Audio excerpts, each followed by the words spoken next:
Quem é que já não se irritou com políticos que gastam mal o dinheiro dos nossos impostos?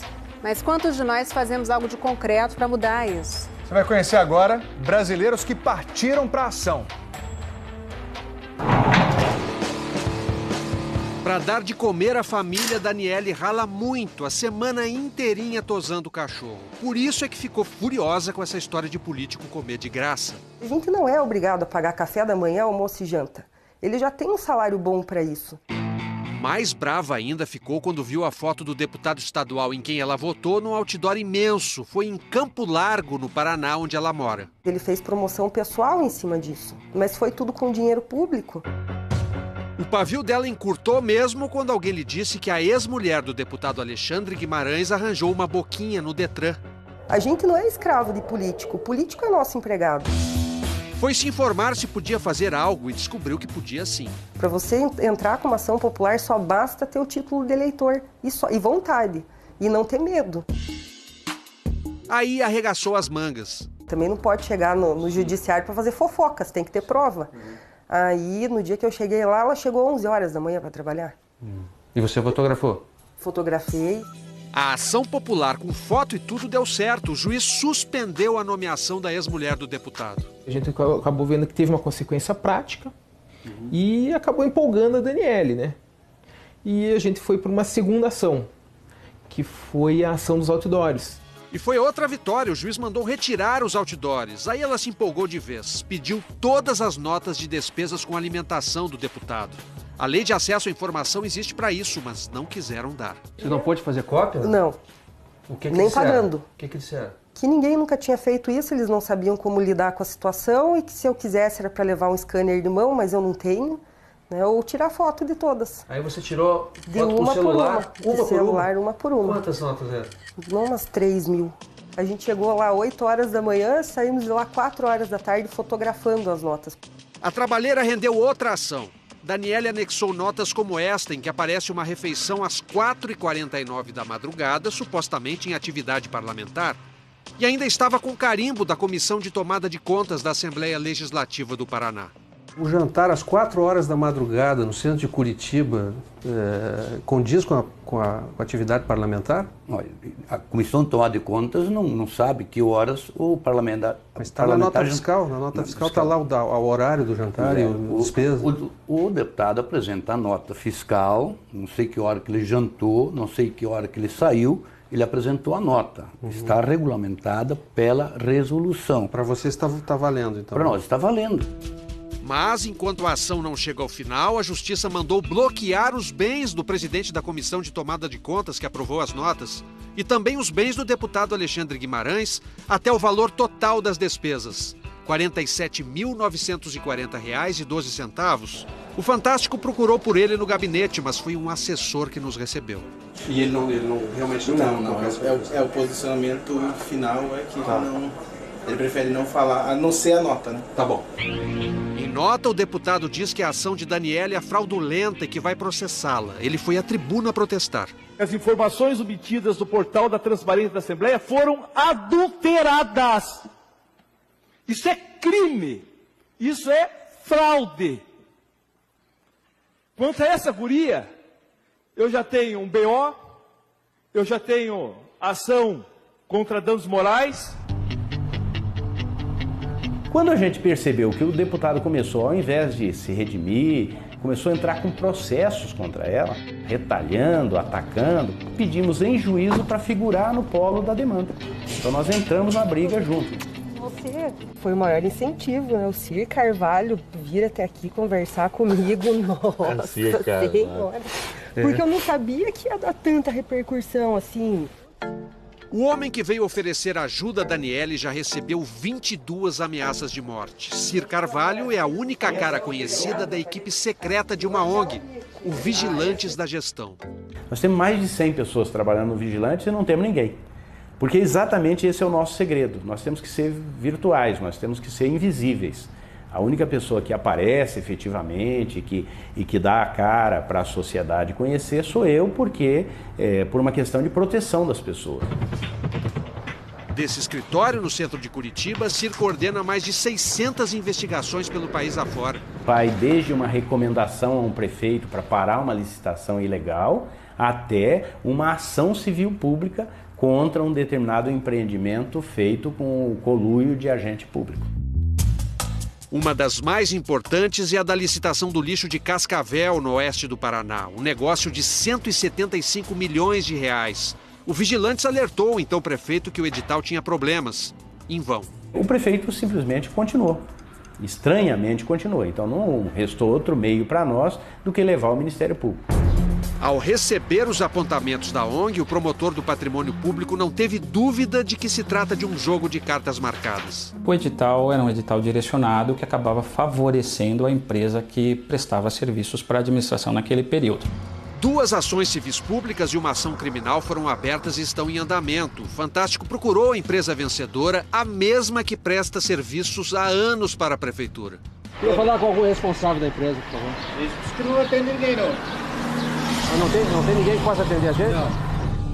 O atual secretário estadual de Assuntos Estratégicos, Edgar Bueno, era prefeito de Cascavel quando a licitação foi feita. Ele não vê nada de errado no edital.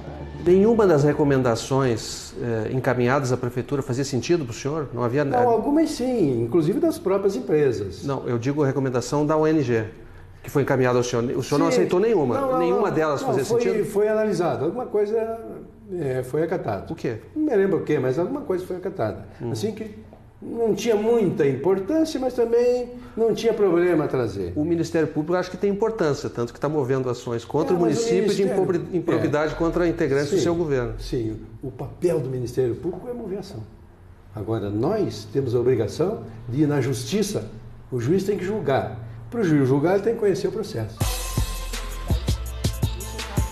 Vasculhar editais da Prefeitura de São José, na Grande Florianópolis, é a obsessão desses 2 homens.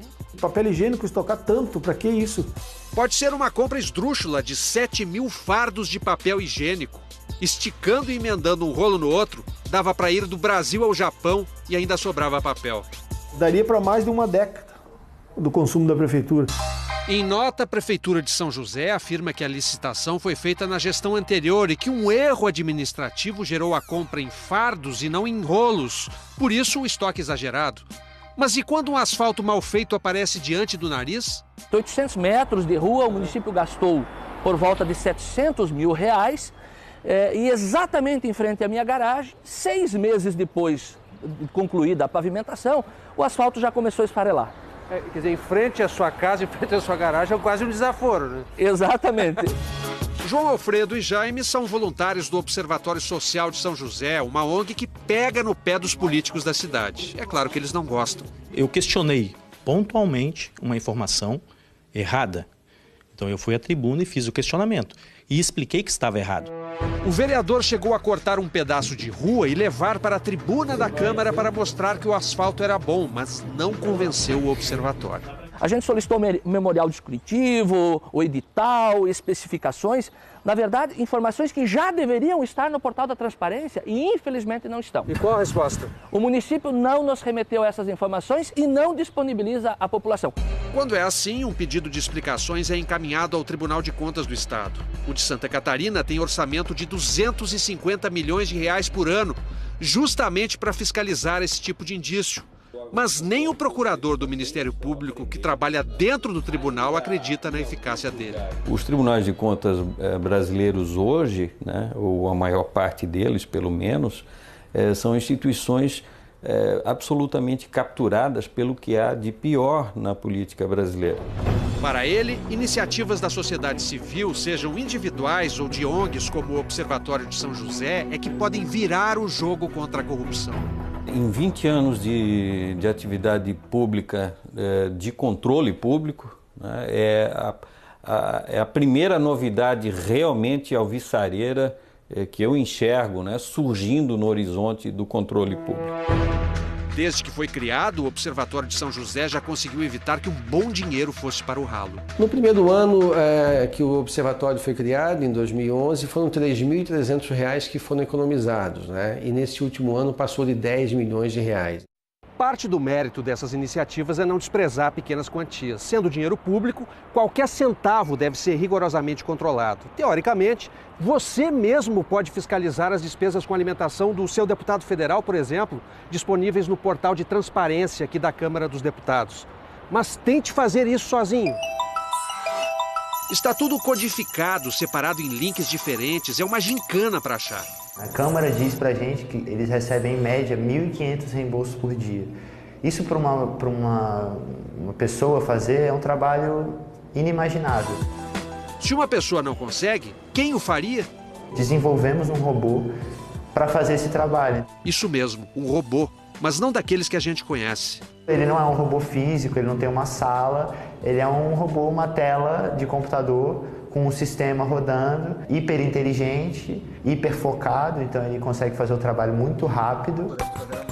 O robô foi criado por um grupo de jovens que é a cara do controle social do século XXI. Alguns deles só se conhecem pela internet e botaram um nome romântico no projeto.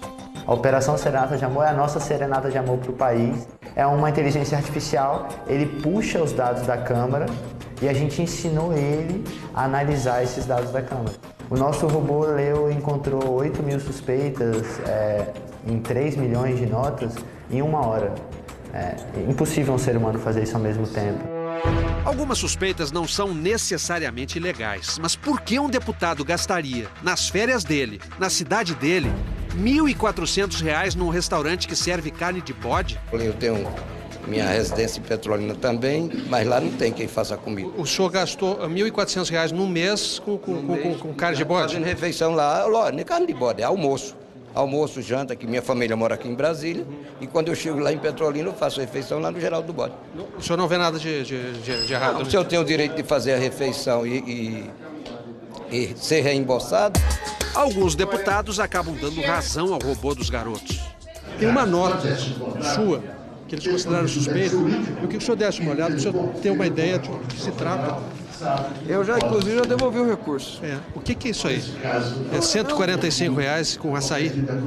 Não é com açaí não. Isso aqui na verdade é um restaurante. Realmente o valor era exacerbado, diferenciado, então eu resolvi fazer a devolução. Então o senhor assumiu e devolveu? Sim, fiz a devolução. Eu achei que o valor realmente estava fora do convencional e fiz a devolução, apesar, repito, não ser ilegal. O Serenata de Amor parece ter conseguido o inimaginável. A tecnologia proporcionou para as contas públicas coisas incríveis. Uma delas é fazer um deputado discutir com um robô na rede social, né? A gente criou uma conta numa rede social pro robô e ela posta lá o que ela encontra de suspeito. E ela marca o perfil do deputado. Então os deputados que não estavam respondendo a gente pelo meio oficial, eles começaram a nos responder pela rede social. Internet, conectividade, cobrança em tempo real. Estão aí as ferramentas de controle dos novos tempos. Mas tão moderno quanto um robô é trocar a reclamação passiva pela força das ações concretas. Não basta só o sujeito gritar, eu estou sendo roubado, né? Na verdade, ele precisa reunir documentos, ele precisa constituir provas, ele precisa dar sequência àquela indignação dele.